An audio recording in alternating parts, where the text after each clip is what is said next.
Okay, so I think more people will probably join later. I know it's a Saturday, but we are going live.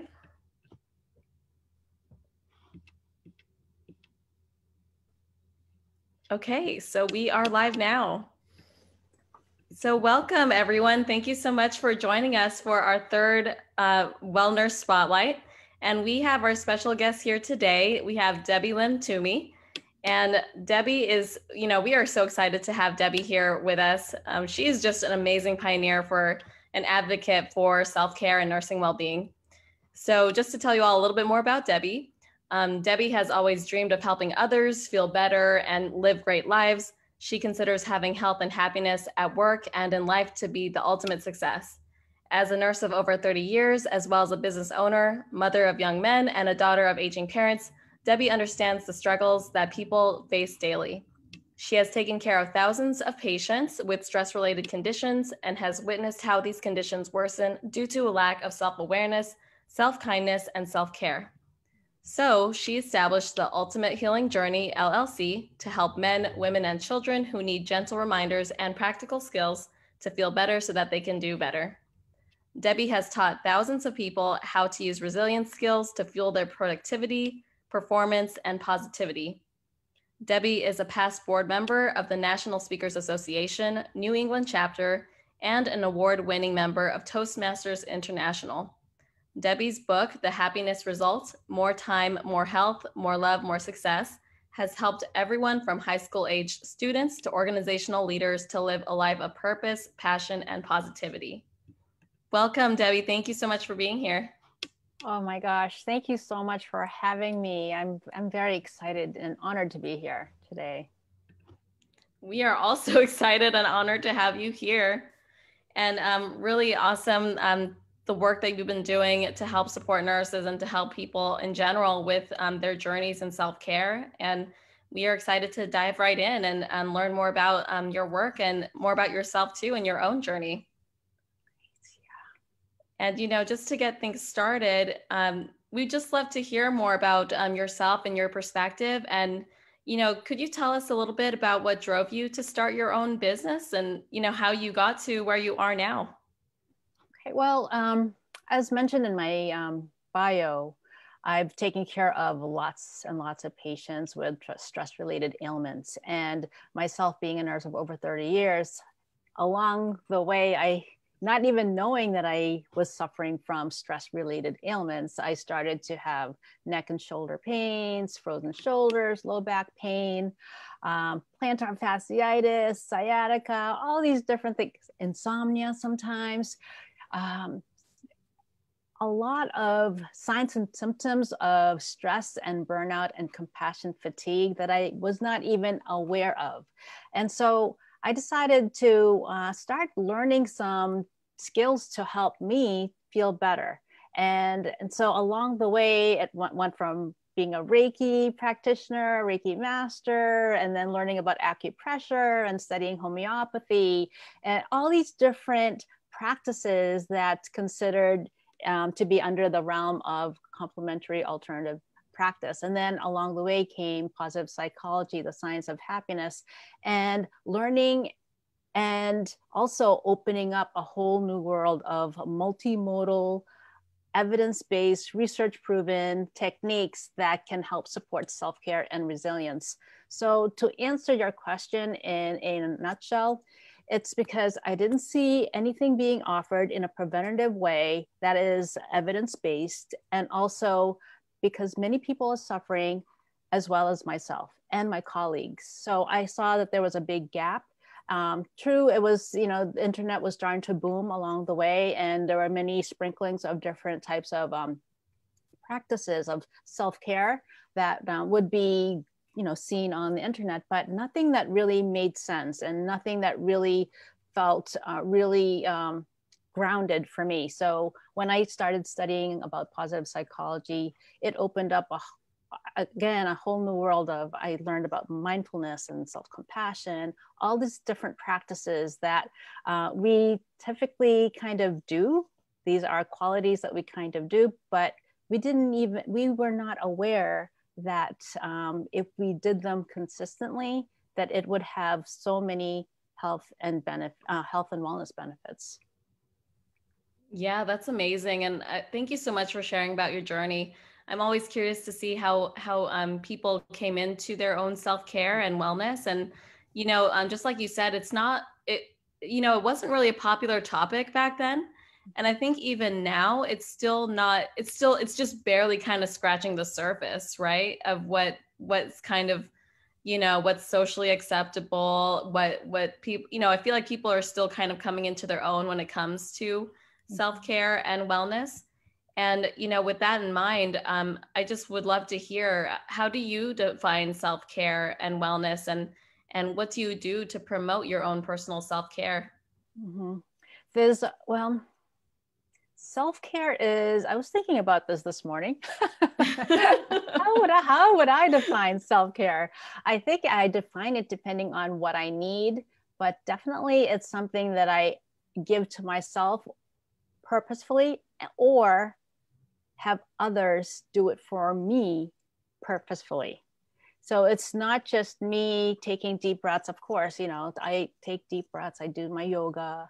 These are things I could do for myself, but I also love being pampered. Right. I love getting my massages. So one of my self-care practices, especially when I was working at the bedside, was monthly massages. And honestly, that wasn't even frequent enough for me. Oh yeah, yeah. I committed to that. I said, I deserve monthly massages. And oh boy, I look forward to that. And also from time to time, getting my nails done, or going out for high tea with my sisters and my mom, and just different things to kind of help me feel alive, help me feel nourished, help me feel connected, help me feel disconnected from work at the same time. So it could be something expensive, or it could be something not expensive. It could just be walking around my block or going down the beach. So self-care is anything that I do for myself, or I purposefully allow others to do for me to nourish my mind, body, and spirit. Yeah, definitely. And I think that you bring up a really good point, because I think that when people initially hear the term self-care, they think it's only one thing. They think it's only the deep breaths, like you mentioned. Like they think it's only like, oh, I have to completely clear my mind of all my thoughts, and I have to be very disciplined. And, like that's what I've heard in the past. And I'm sure that there might be that perception that self-care is only one thing. But you're right, it's really a range of things. It's really something that you could do to serve yourself, to serve others, to really help each other, just to kind of, feel kind of lifted up. And you're right, it could be those physical well-being kinds of things, like the massages. I mean, I know I love massages, and if I could get monthly or like bi-weekly massages, I would totally, or daily, I would totally do that. Ooh, yeah. Because I mean, that's the ultimate, like that's amazing. Yeah. Because self-care is also, it's not just mental wellness, right? It's physical wellness. It's your overall wellness. Which I think is also, sometimes could probably take a little bit of a mindset shift to think about self-care as a holistic kind of thing. Yeah. Which is not, this is just, as we mentioned earlier, this kind of topic hasn't really been introduced so much in the healthcare space in the past, I think. I think that when you got started with that work, it was still really new. And I think even now it's still kind of new. It is. And actually I was, sorry to interrupt you, but I was just doing a program, a workshop for a group of nurses, case managers who serve the disabled. And boy, have they been very, very burnt out, not only to take care of themselves, but also their clientele, their patients. And so one of them, I was talking about self-care and resilience, which is my favorite topics. And somebody typed in the chat, oh, I've heard that self-care has been termed self-keeping in order to kind of help people embrace the concept even more. And I said, oh, that's great. That's awesome. I've never heard of it, but that's a great thing. It's a great thing. But it's just, is it it's potato, right? So whatever it is that's going to, or however you want to describe that concept of being kind to yourself, being aware of your needs, and just being able to take care of yourself. So one of the key steps to self-care, if you were to ask me, is self-awareness. You have Yes. to, a person needs to know what makes them tick, what triggers them, what traumatizes them, what makes them tired, right? So if a person can be so in tuned, and when I teach mindfulness, I tell them that mindfulness is one of the practices that allows you to be intimate with yourself, because you're able to really understand what makes your body move a certain way, what makes you hold your breath, who makes you hold your breath, who makes you take, or what makes you take deep breaths, so what makes you relax, who makes you relax, all these different nuances that can help us be more self-aware.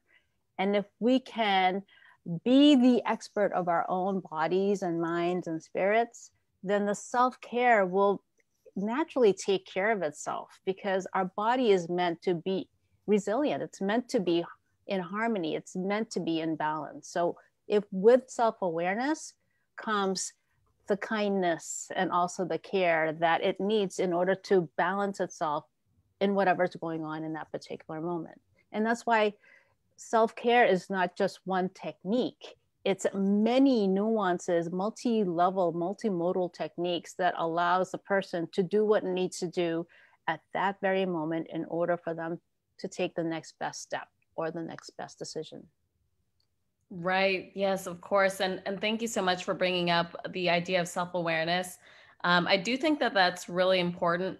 I also think that the idea of self-awareness is not so readily introduced in healthcare, especially when you're a nurse, right? And you are going about your work, and you're working hard every day to take care of others. But even self-awareness just being defined as just being aware of what your own body needs and how your own body feels, I feel like that's not really talked about so much. And for nurses, as nurses are very notorious for putting themselves second, and not putting themselves first. But how have you personally inspired nurses that you've worked with to put themselves first and to take care of their own needs? That's a good question. So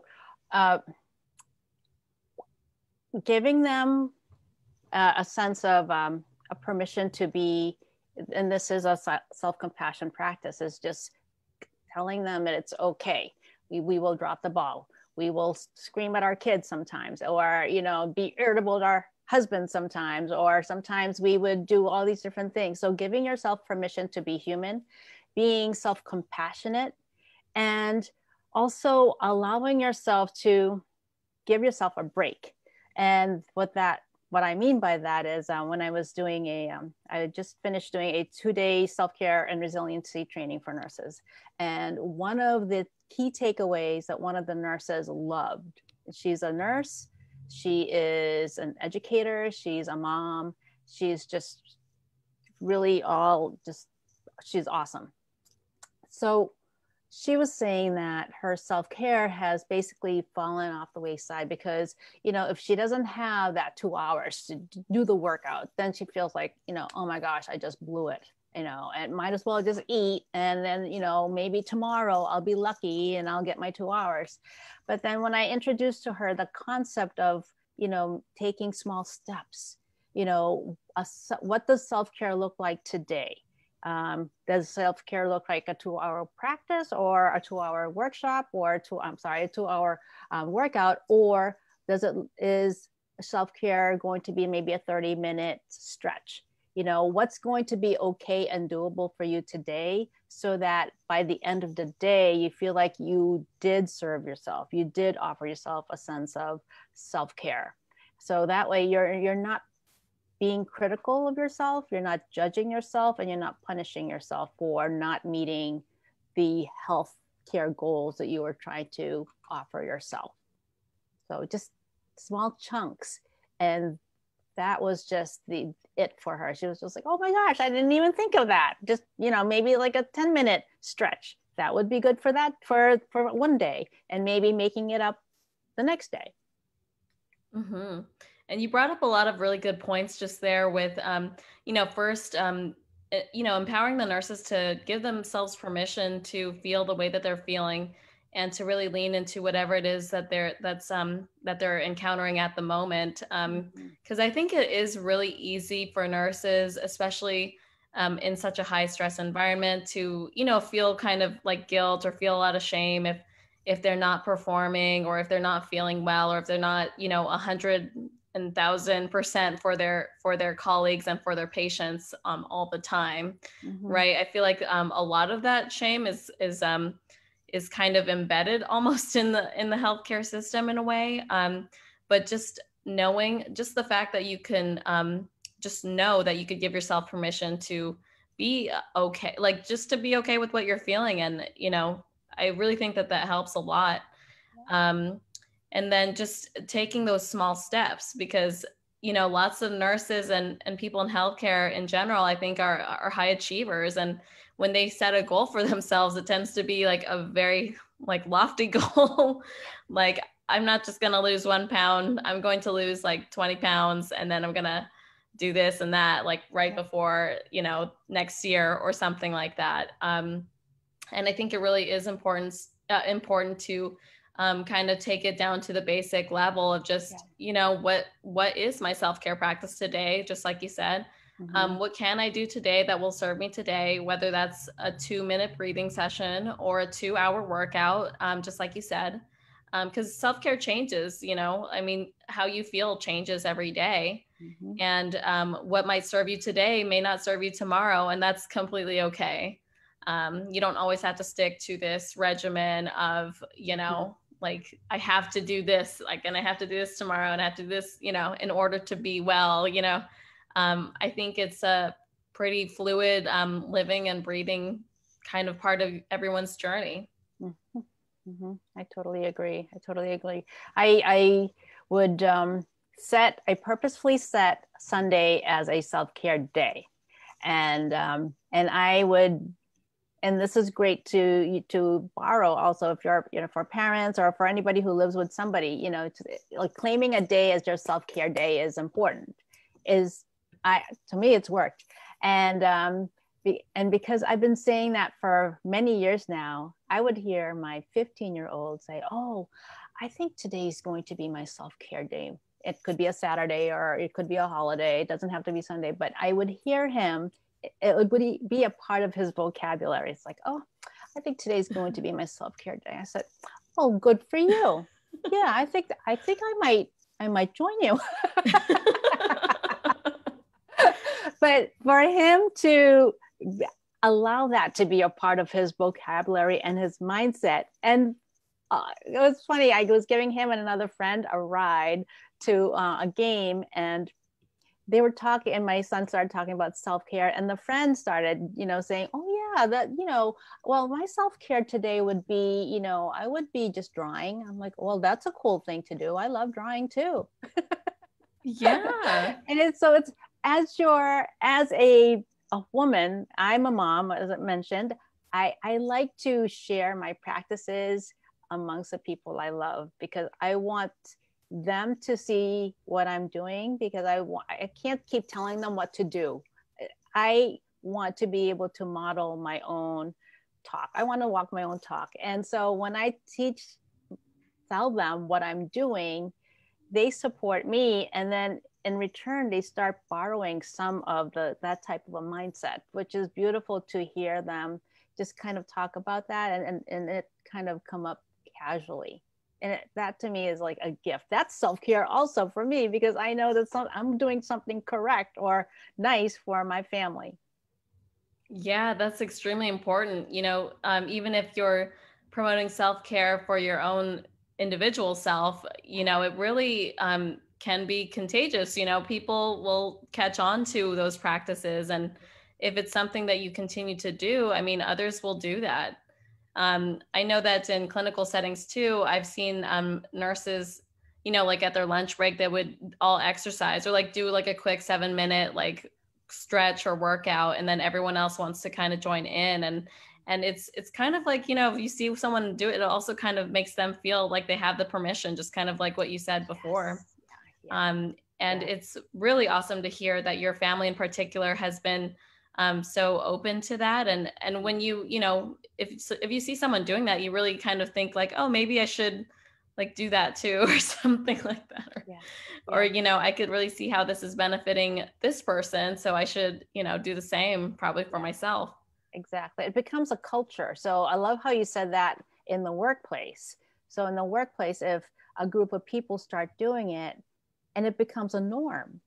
So with them doing their own practice to take care of themselves, they're creating this healthy vibration within the workplace to make that be acceptable. And can you imagine how it trickles into, better relationship, better team dynamics, better communications, better support, allowing each other to maybe take extra time for themselves, or if somebody has a ill call, making sure that they're okay, not feeling guilty about the ill call, or all these different nuances that can happen just from a culture that has been a positive and healthy culture that's been established, whether at home or in the workplace.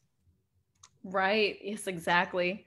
And how different would our culture look if that was something that every unit did, or every department? I feel like it's really the small actions that can make a big impact, especially when it comes to self-care.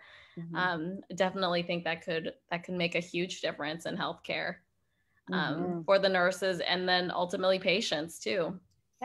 Yep, exactly. Yep. And, I'm wondering, for your own personal journey with self-care or wellness, actually, could you tell us what was the moment in your personal or professional life that really led you to focus more on helping nurses with self-care? It happened about, I'd say, over a year and a half, or almost 2 years now.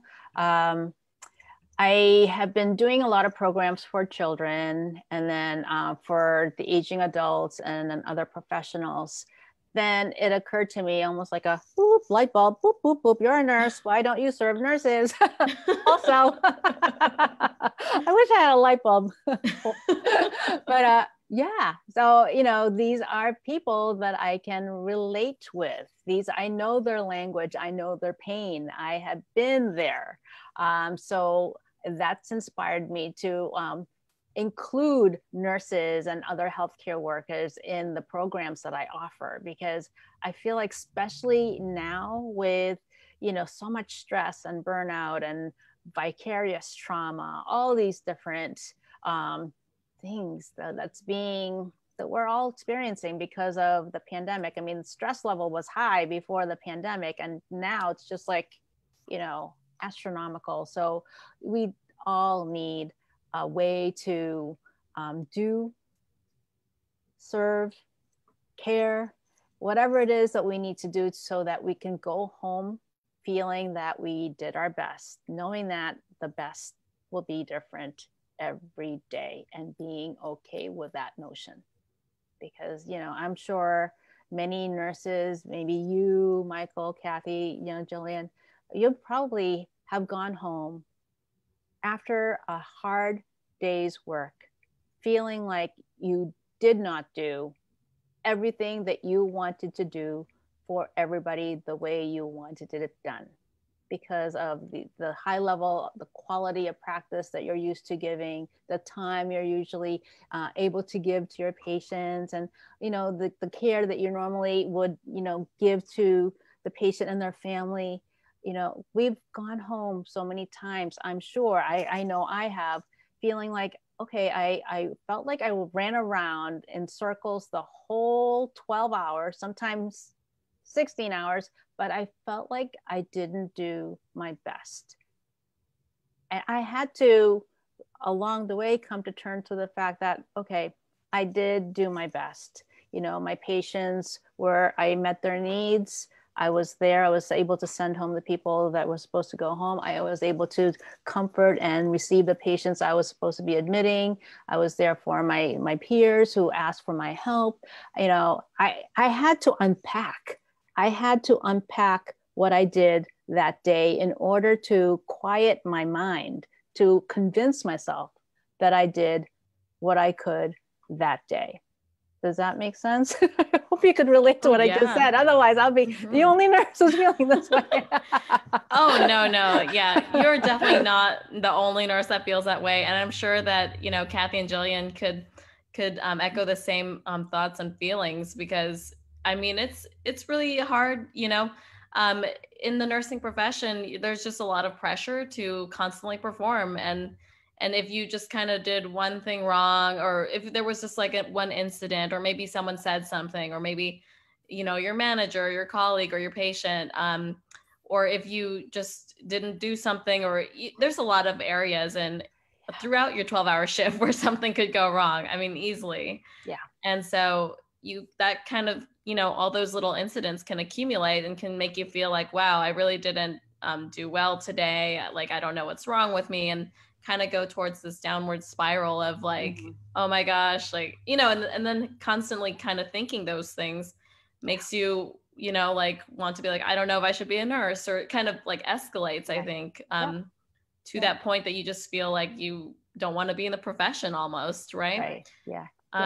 And I think that's why it's so important to practice these self-care practices, as you've mentioned, and to really think to yourself, like, like maybe this didn't go so well today, but what did go well? And it could be kind of back to something like a practice of gratitude, or, it could be, I feel like, for me, especially during this pandemic, I've been reflecting on gratitude a lot, and it's actually helped me like really get through these challenging moments. But even, it's really, I think, a mindset shift, just in terms of how you perceive yourself and your work, and how it translates to what what you're doing in your work. So, yeah, I think that's imperative for nurses. Definitely. And I love how you mentioned gratitude, because that's one of my practices that I love to practice. And I see it, when I see other people practicing it in so many different ways, it just makes me happy, and gratitude is, you probably know, it's more than just saying thanks. It's a science. It's an energy booster. It helps with longevity and immune system. I just love the practice of gratitude. It's been a game changer for me and my family, and also the people that I've in my lives. Mm-hmm. Yeah, absolutely. And with these practices that you've done too, gratitude's, you could do that, might just take like a few minutes, daily or whatnot. And for other self-care practices that you do you have any other favorites that you like to do, or, what other practices do you find yourself doing more regularly? I love to do, when I wake up in the morning, gratitude is the first thing that comes out of my mouth, being grateful for, another day. I'm grateful for my family.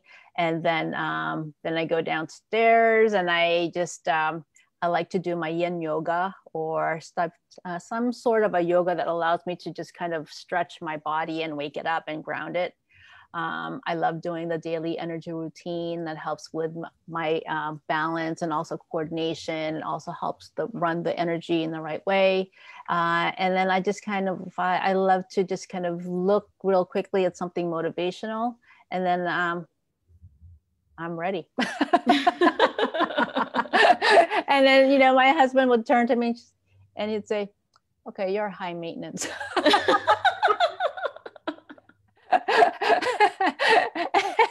But I would say to him, yes, I am. But you know what? It's what makes me tick. It what makes me happy. It what makes me love him even more, love other people even more, love myself even more. It helps me just kind of get ready for the day. And another thing that I like to do is just say, what is the word or words that I want to embody today, and what will that look like at the end of the day. So I do like, a visualization, so that way I know right from the beginning. I put my order in. This is what I want to feel for the rest of the day. This is what I want to look like at the end of the day. This is the feeling state I want to have at the end of the day. And I don't know how that's going to happen, but I let it go to the universe or God. And so, it's just, one of those things that doesn't take that long. It's just whatever word or words, you feel into it and you visualize what you want. And that's what, you be grateful for what you get. Yeah, I love it. Thank you for sharing your routine. I personally really like your morning ritual. It sounds really nice. I really like it. Yeah. And I was wondering too, if I think a lot of people in general are new to doing these practices and kind of spending the time on themselves, just like a little part of their day. But what would you recommend to someone who's newer to these practices to just get started? Because I feel like oftentimes just getting started is the hardest part. Yeah. Or I think for others, the harder part too is continuing to do these practices. But any recommendations that you would have for people who are newer to these practices and have challenges with continuing to do them? Sure. So that's a great question. So anytime you want to create positive habits, it's always best to add it or associate it with a current routine. So one of the best ways that I started practicing yoga was I would, so that I don't forget to practice it, I would put my yoga pants right next to my side of the bed. So that way, when I would get up, that would be the first thing that I would see. And it would remind me to, oh, okay, I'm going to put on these pants because I promised myself I'm going to go and practice yoga. And then when I go downstairs, I have my yoga mat waiting for me. So as you see, I'm setting myself up for success along the way. And, for me to put my yoga pants in my line of vision when I get out of bed, I don't have to look for my pants, my yoga pants. It's already there. And when I go downstairs, I don't have to look for my yoga mat. It's already downstairs. So it's almost just me following the dot that I created for myself. Boom, boom, boom, boom, boom. That way. I love that. So that way I will just kind of follow my lead. And then the more I do that, and the more I did that, the more it became a routine. So I've been doing yoga now for 5 years. And if I don't do it, I feel off. Or, when I don't have the time, like the 30 or 45 minutes to do yoga in the morning because I have to rush off and, go and do something, I would wake up maybe 5 minutes or 10 minutes early and just do some dedicated stretches. So that way for me, that's my yoga that morning. I didn't feel like I cheated myself.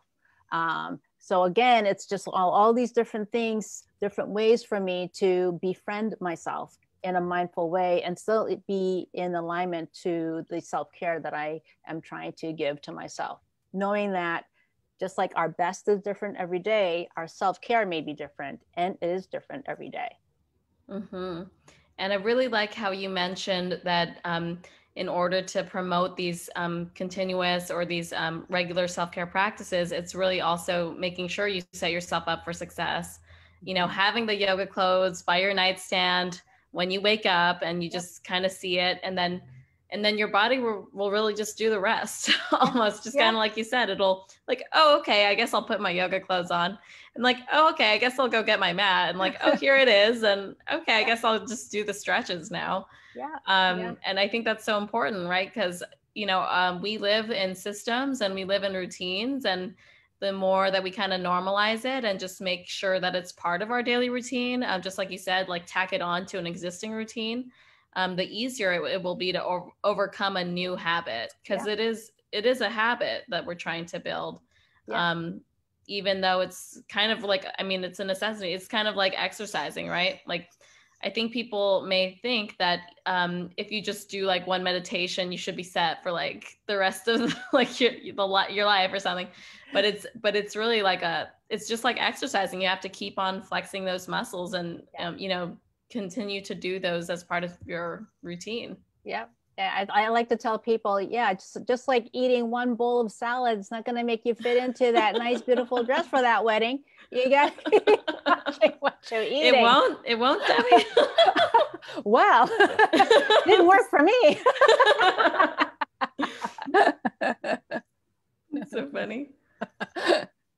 And we do have a question in the chat. Do you see a connection between spiritual self-care and compassion satisfaction? Yes, definitely.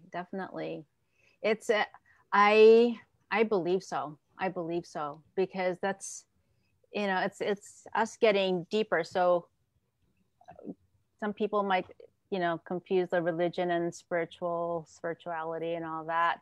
But for me, there's a lot of levels to spirituality. And so if you could equate spiritual care with self-compassion, it kind of lends itself to not only caring for others, but allowing yourself to be a part of that and allowing yourself to be a recipient. Because if we see ourselves as part of this whole diverse and beautiful energy system of the universe, then we are part of that energy exchange.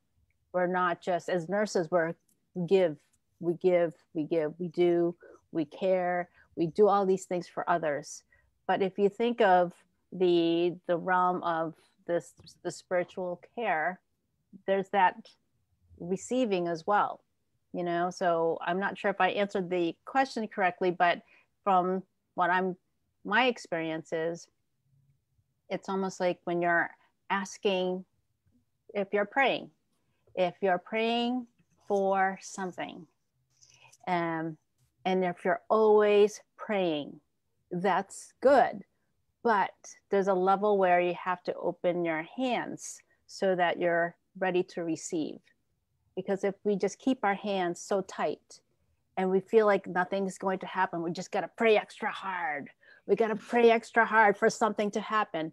But what if the universe has been giving us all these answers and different nuances, and maybe, we're not catching them, we're not seeing them, so has to be this exchange. And likewise, when we are caring for others and being compassionate towards others, in under the umbrella of spirituality and you give and take energy, it's good for us, and it's good, and also our right to receive that compassion ourselves, if that makes sense. Yeah, I think that makes perfect sense. I think self-care and compassion it's a two-way street. You do give, but you also have almost an obligation to receive and to kind of let things, if there are opportunities to help you with that, it's all kind of related. So, so on the one hand, giving compassion, giving self-care, but then receiving that too, and just being okay with that. And I do think that it all kind of works out together in just kind of one unified way. Yeah. So I do think that there's that. Mm-hmm. And just bringing awareness to also as nurses that it's part of the code of ethics for us to also receive care. And it's part of the mandate that we take care of ourselves. Even the nurse caring theory with Gene Watson's, it's part of in order for us to be able to fully care for our patients, we need to know ourselves, take care of ourselves, so that when we are there for our patients, we're so in tune with their needs, and we're able to relate to them and be able to offer them what they need at the particular moment, so that we're not seeing, patients after patients, giving them basically the same cookie cutter care.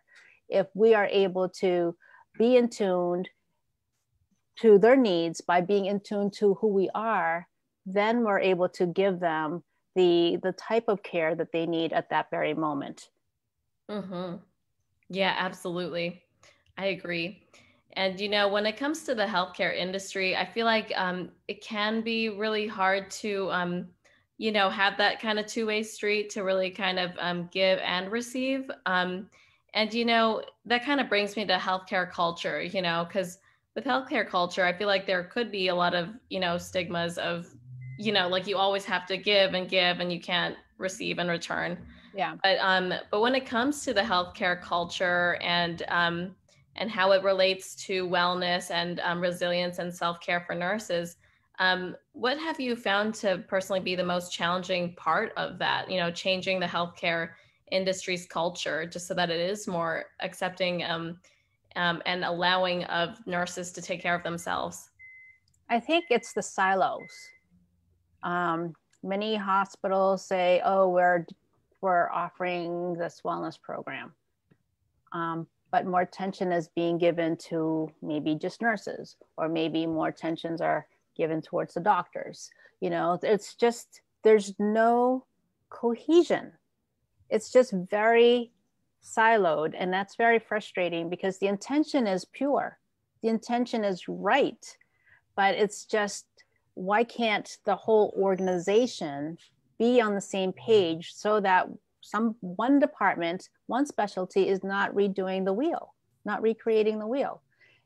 So I believe that is one of the biggest struggle, because right now, amazingly enough, and thank goodness, healthcare is seeing the need for healthcare professionals to receive health and wellness care, or Right. these tips, right? And that's why all of us are emerging, right?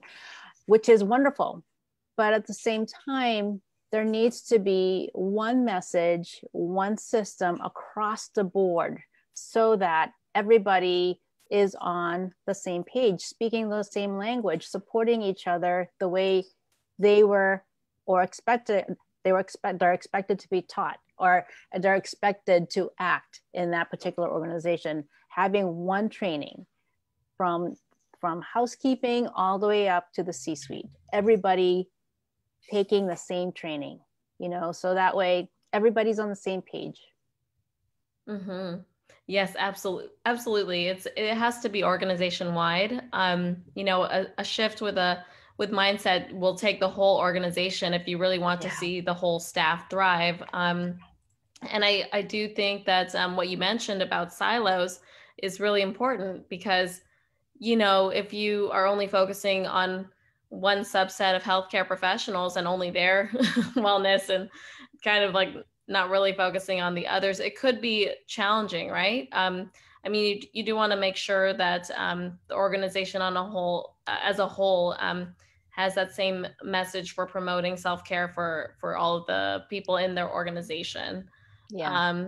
And just because of the disconnect of healthcare, right? It could be really challenging. I mean, what one group is doing, the others may not be doing, and then it just is so disjointed that it's kind of hard to have that cultural shift. Yeah. Um, Yeah. so definitely could see that as being a really big challenge in healthcare. Mm-hmm. Mm-hmm. And we have another question in the chat, and the question is asking, what is the best system-wide self-care initiative that you have been involved in or have seen implemented? And why do you think that it did or did not succeed?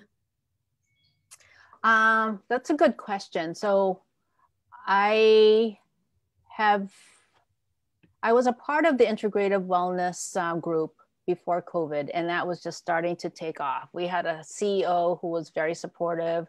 He would, join, when I would do the Mindful Mondays, he would be one of my participants. And he would be there every time we would offer this, hospital wide, just tables like full of goodies for the employees. So that was taking off.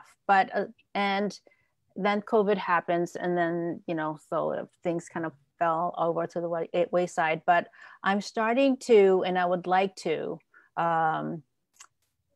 start a trauma informed care practice or program. That is something that I'm passionate about, and definitely something that is starting to emerge as something that's very important for all organizations to get training in. And this is a top-down, bottom-up, lateral, everybody learning about different ways that trauma can impact the way we relate to ourselves and also to others. So that's something that I want to be a part of. And I have done programs and will hope to do more in the coming year. So that's something to be on the lookout. I really do believe in the trauma-informed care practice. Yeah. Yeah. Can you tell us a little bit more about that? I'm not sure if, just for those who may not be familiar with that. Yeah, sure. So it came about from the study of the ACE studies, the adverse childhood experiences done by the CDC and also the Kaiser Permanente group. And they basically have found that children who have suffered trauma, how it really impacts the way their brain develops and also their choices and their lifestyle in the future. And so they have basically have done some trainings to bring awareness to people, especially who are in that field of behavioral health medicine practice. They've taught them different ways to support these group of people. And since then, they have also, they've started opening up to the non-behavioral healthcare systems and teaching them or informing them that it's important to learn about a way to take care of people who have experienced trauma. Because what happens is some people who experience trauma know that they've experienced trauma, but other people, especially if it's happened in their early childhood, they don't really necessarily realize that they've experienced trauma. So they may not be getting any type of mental health treatments per se. They may have fallen through the cracks. And what happens as they get older, they end up in the healthcare, some sort of a healthcare institution for some sort of medical needs. And research have shown that these people with adverse life experiences with ACEs, they seek medical attention more frequently. They may not be compliant with their medications, or they have, some sort of discomfort or complaints that are common for people who have experienced trauma in their younger lives. So it's something that's being promoted even more to offer to many organizations. And it's not just for healthcare organizations. I've seen it being offered in the educational system. So many, any organization where people will be attending, because it's important for those people in the professional realm or in a leadership role, whether it's teachers, nurses, doctors, respiratory therapists, clergymen, police officers. It's important for them to learn the trauma-informed care approach so that when they are in front of somebody who might be triggered or re-traumatized, it's good for them to know how to keep that person feeling safe. I hope I answered your question. Oh, no. Yeah, that's great. Yeah. Thank you so much for telling us more information about the program, and really excited to hear about the work that you're doing in that. And I know, especially after all the challenges this year, I'm sure that type of work is going to be more important than ever in the coming, really decades, honestly. There's been a lot of, traumas this year for various reasons. So I'm really glad to hear that you're going to be working on that. And I really look forward to learning more once that work is out and implemented. So thank you so much for your work on that. Sure. Thank you for asking. Yeah, of course. Happy to. And with with what we're doing at WellNurse, we're trying to start our own, our own kind of company to help with nursing well-being, and so we are going down this path of starting our own business. And as someone who's a business owner and has been doing this for a while now, what would you say is your biggest lesson learned from starting your own business, especially in this type of industry? I feel it's very important to have mentors. I have, being a part of CIPP, I've had great mentors. And also being a part of a National Speaker Association, I have a mentor. At the hospital where I work in, I have mentors. So having different mentors to help you along the way is so important. And WellNurse, you have a group of amazing talent within you, all of you all having your own creativity, your own level of knowledge and strengths and talents. That's amazing because you have your core group. So that's a wonderful thing. But definitely just being in the know and just testing out different platforms. Don't be afraid to fail because that's all part of success, right? I've certainly have tried many different things, and that's just part of my personality. I get curious and I just want to try it. And I always tell myself, if it did not fail, it doesn't mean that I was bad. It just means that, okay, I won't go that way. I'll just try another direction. Mm-hmm. But it's part of my level. It's a part of how I can become an expert at something, is by knowing what didn't work and also what works. So that way I can best, coach somebody or mentor somebody if they should ask me, a question that relates to that. But definitely hang around with the people who is going to support your dream, and just keep on, as a group, meeting and supporting each other, and just know what's out there. Know what's out there. Mm-hmm. Yes, thank you so much. It's so inspiring to see other nurses who have become business owners, entrepreneurs, innovators, and have really built their profession into that too. So I think that the work that you've done is just especially inspiring, you're really helping to break down all these barriers, and helping to inspire a lot of nurses and a lot of people to, think about the best for themselves. And so I think that's really inspiring. Thank you. Thank you. Mm-hmm. And, I know that we have a few minutes left, but I wanted to take this time, if anyone, just to tell those who are on the call, if anyone has questions that they want to ask Debbie, please feel free to put it in the chat. We still have a few more minutes left, but let me see here. There is a conversation. Let's see. Yeah, so just a comment. One of the nurses on this call is working to help nurses cope with anxiety, and he's an Army veteran and ED nurse on the front lines. So he's just saying, I hope there'll be more help for us as we endure and cope with an ongoing pandemic. Yeah, yes, definitely. Well, there's a lot of wonderful, generous organizations out there that's there to support nurses.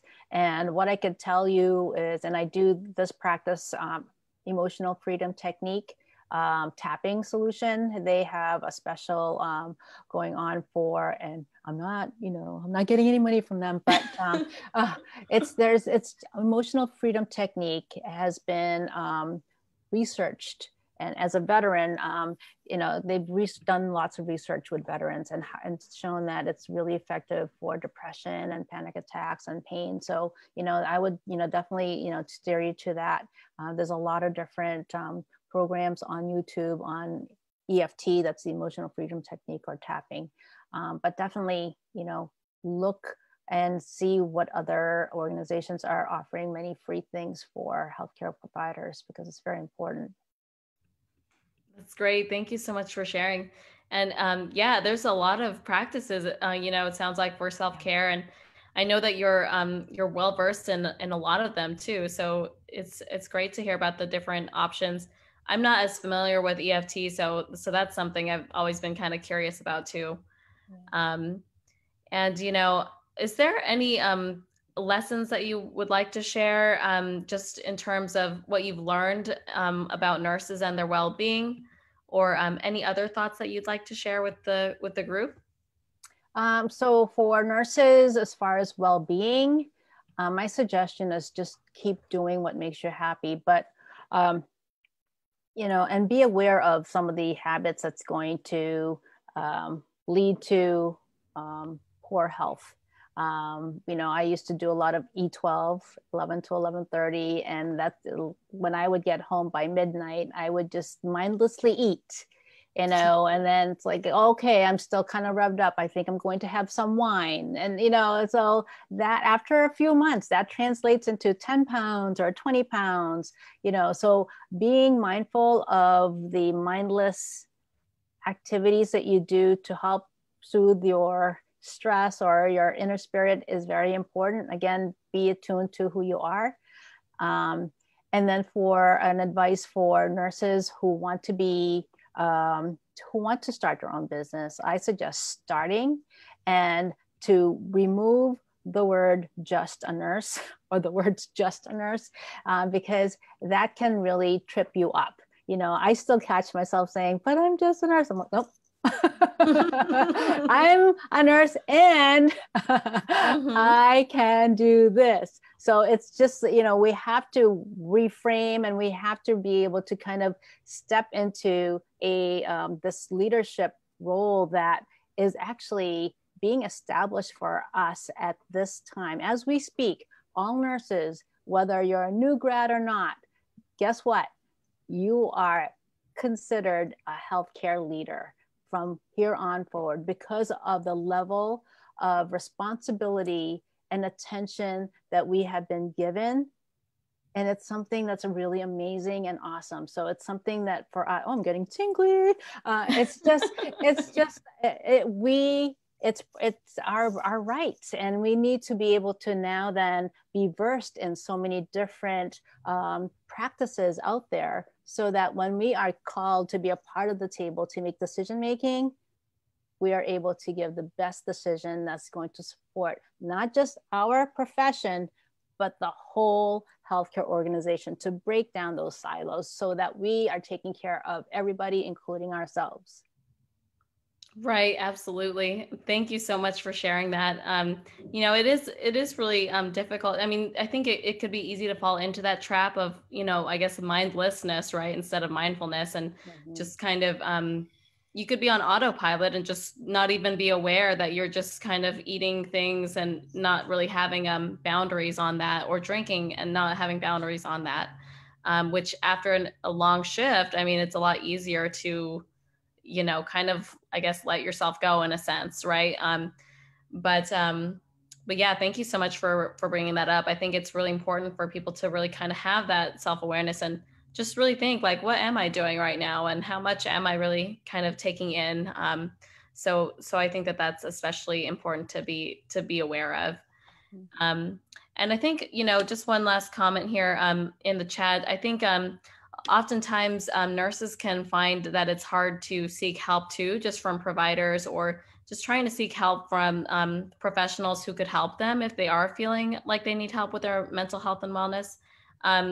Any thoughts on that? Like, when should a nurse go and see a primary care provider, or, when should they kind of seek more help if they are feeling kind of, or I don't know if you have any thoughts on that. Well, it's just, it depends on the nurse. Some nurses are just hardcore. I'm just going to work through it. I'm going to pop those Motrins and I'm just going to work through it. I'm going to pop those Prilosec. I'm okay. So being aware and not feeling like you have to kind of put on this armor to do the, join the fight, because, there's no fight.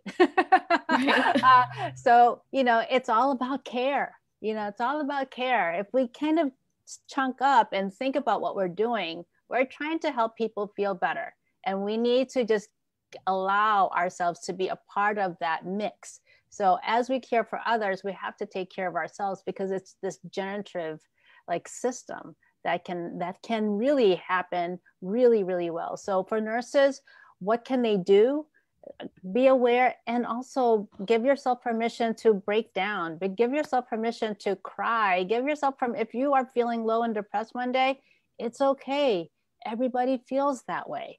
Everybody gets a low, they feel low, and feel that, let all the tears run, eat the Cheerios, whatever it is, or whatever it is that you typically eat, and just know that tomorrow's the next is another day, and maybe talk to somebody who can listen to you. It may not be a professional, but maybe a trusted someone. But if you feel like you need more attention, maybe some sort of a treatment that's going to help support you during this time, it's okay. Everybody needs help, and that could mean so many different variation at, different times, different help. It's all going to be different, but don't let the stigma of mental health really ruin you, because again, they're all here for us, and mental health is so important, as we all know, because it can really impact the other health, the physical and emotional and spiritual health, financial health. Absolutely. Oh yeah, it's definitely wellness is holistic. I mean, and it really weaves into each other. I mean, you can't really have one without the other. So I really love that you mentioned that. And it really just takes the individual to understand who they are, how they're feeling, what they do need individually, to kind of figure out too what they should do in their journey for wellness and what resonates with them. Because I mean, there's so many things that you can do, and not everything may resonate with you, but you definitely can explore that and see what works well for you. In this ongoing journey, there's, it's really a lifelong journey and experience.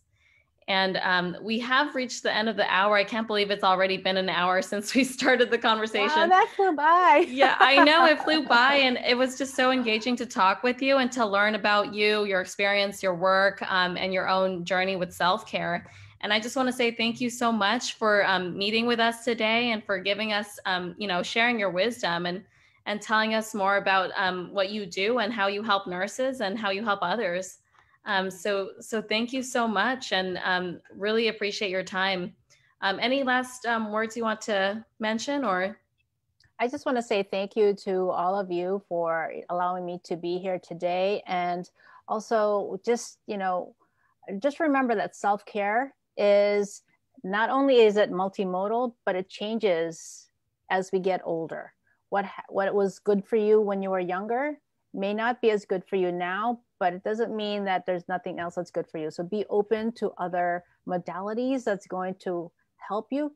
Keep trying, keep the ones that worked really well, toss the ones that didn't, but just keep trying and explore, because in that exploration is growth and also some fun too. So take care of yourselves, and just know that every day is going to be a new day, and your best is going to be different, and self-care is going to be different as well. Yes, thank you so much. Really appreciate that, Debbie. And thank you all so much for joining us. It was a great conversation. You can find this recording on Facebook, on our WellNurse Facebook page. And we will have plenty more WellNurse spotlights in the future, so stay tuned. Thank you, everyone. Really appreciate you all tuning in. Bye-bye. Until next time.